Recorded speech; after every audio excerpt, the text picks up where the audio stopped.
Добрый день, дорогие уважаемые слушатели. Меня зовут Саттаров Венер Нурулович. Я являюсь доктором биологических наук, деканом естественно-географического факультета.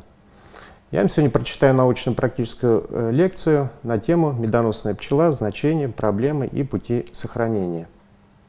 Медоносная пчела является объектом пчеловодства, а пчеловодство тесным образом связано с растениеводством и животноводством. Эта связь определяется прежде всего опылительной деятельностью медоносной пчелы. В сельском хозяйстве насчитывается примерно 150-200 видов энтомофильных культур, которые требуют перекрестного опыления. И если сравнить, примерно 80% перекрестно опыляемых растений, которые относятся к дикорастущим растениям, культурным, как раз опыляются медоносной пчелой. Велика роль медоносной пчелы, так же как и производителей специфической продукции, куда относятся мед, воск, прополис, пчелиный яд, маточное молочко. Данные продукты нашли широкое применение в различных отраслях промышленности, куда можно отнести авиационную промышленность, радиотехническую, деревообрабатывающую, бумажную. Также широко применяются продукты пчеловодства в медицине и парфюмерии. Если рассматривать какие-то исторические аспекты, связанные с медоносной пчелой и с человеком, надо отметить, что они имеют очень глубокие корни, потому что свидетельством этому являются, например, наскальные рисунки каменного века в пещере Аран, которые найдены в Испании. И эти рисунки датируются примерно 10 тысячами лет назад. То есть, в принципе, они связаны с последней датой ледникового периода. Если мы возьмем немецкую литературу, то там медоносная пчела на латыни записывается как Apis mellifera,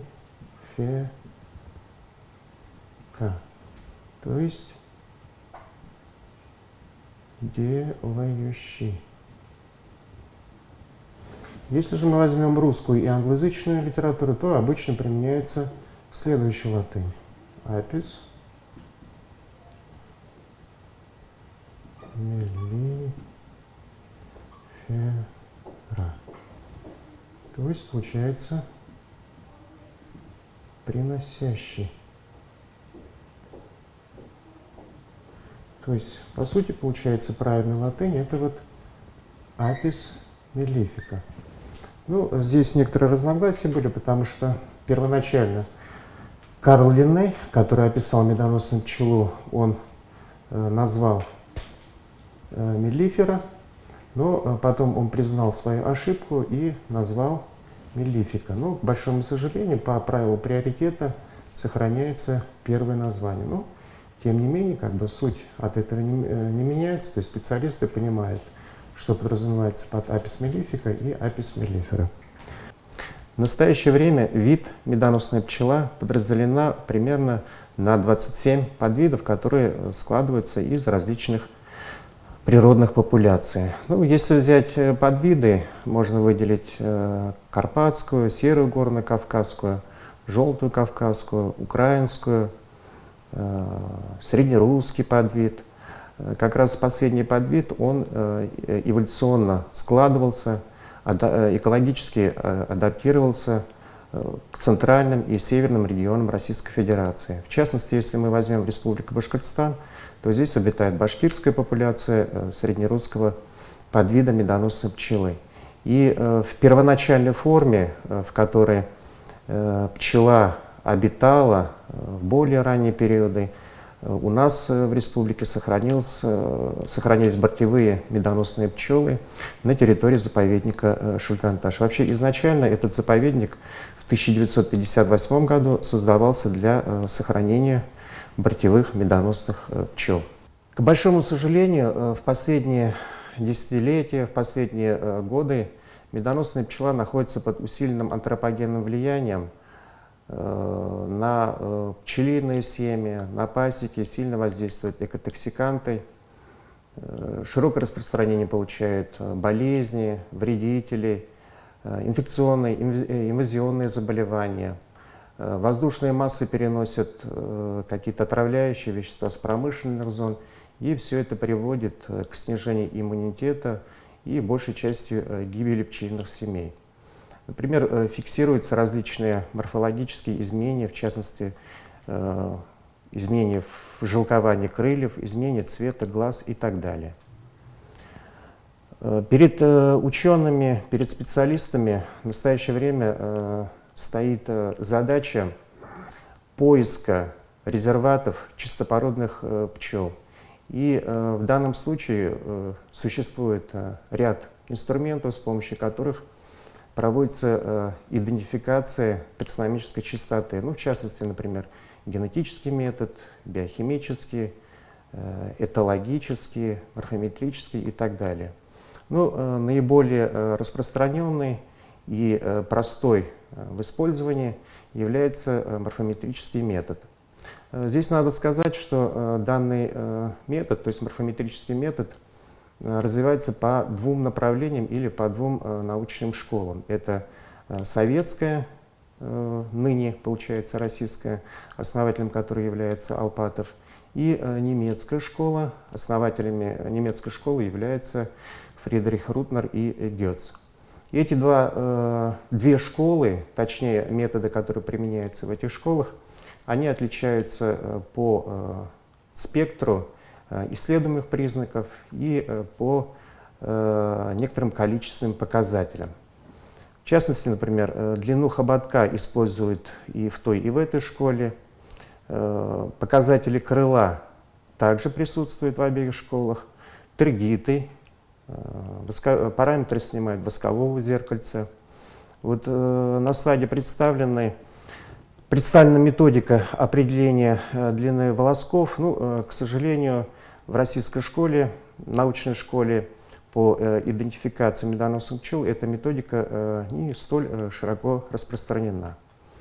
Следующая методика – это идентификация волосяной каймы.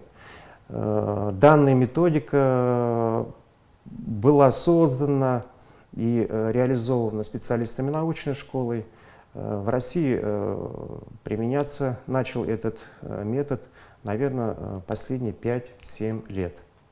Вот наиболее такой интересный метод – это оценка классов окраски рабочих пчел, когда мы определяем морфотипы. Ну, здесь в основном связано с наличием желтизны на тригитах брюшка.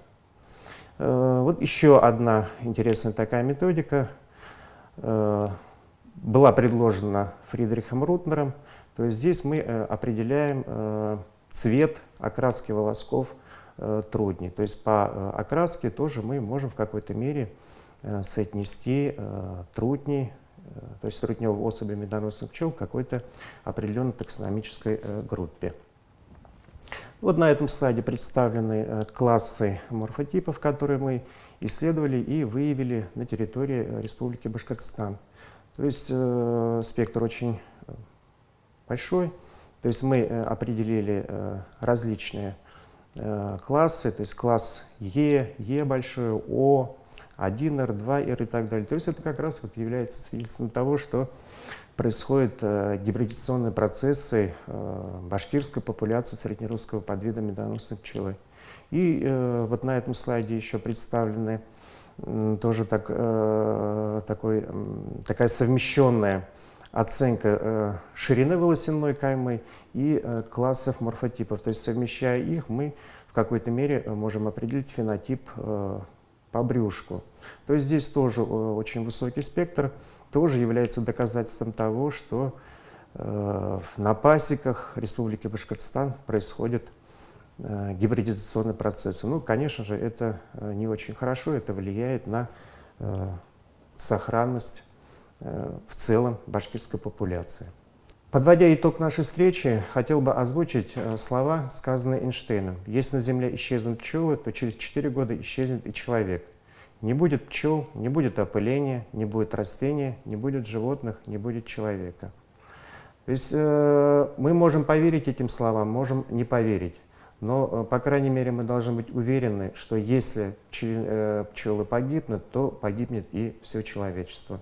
Поэтому мы с вами должны стараться их сохранить, тем самым и для себя, и для будущего поколения. С вами был Саттаров Венерный Луч. До новых встреч!